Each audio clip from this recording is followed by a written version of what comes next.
বৃষ্টিতে ঠান্ডার কারণে আজকেও আমার 2টা মুরগি মারা গেছে, অসুস্থ হয়ে পড়ছে। আর এই বৃষ্টির কারণে অনেক খামারের অনেক প্রবলেম হচ্ছে, অনেক জায়গায় বন্যাও হচ্ছে, মানুষের ফসলও নষ্ট হচ্ছে, ফসল তলিয়ে যাচ্ছে, ফসল ফলাতে পারছে না। এই মেঘ বৃষ্টিতে কাজ করে এত পরিশ্রম করে খামারের যদি এই অবস্থা হয় তাহলে খুবই কষ্টকর।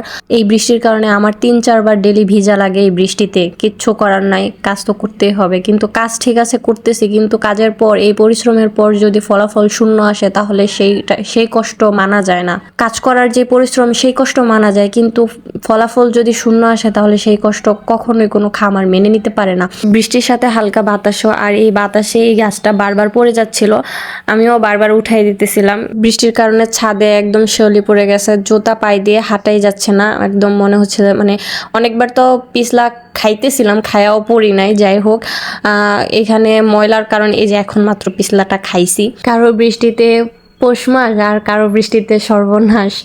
অনেক কথা আছে না যে যাদের হচ্ছে বৃষ্টির কারণে কোনো ক্ষয়ক্ষতি বা কোনো প্রবলেম হচ্ছে না তাদের হচ্ছে মানে ভালোই লাগে বৃষ্টিটা। খিচুড়ি খাইতেও মন চায়, গরুর মাংসও খাইতে মন চায়।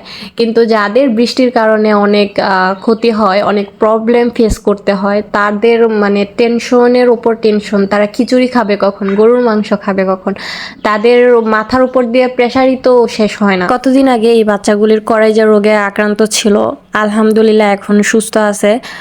একটা ভাই আমাকে একটা ওষুধ সাজেস্ট করেছে, আমি ওই ওষুধটা ঠিক নিয়মিতভাবে দিয়েছিলাম। এখানে 2-3টা বাচ্চা আছে শুধু অসুস্থ, এগুলো আমি আলাদা রেখে দিয়েছি, বাকিগুলো আলহামদুলিল্লাহ সুস্থ আছে। বৃষ্টির কারণে কারা এরকম প্রবলেম ফেস করতেছেন আর কারা ঘরে বসে বসে খিচুড়ি খাচ্ছেন অবশ্যই কমেন্ট করবেন।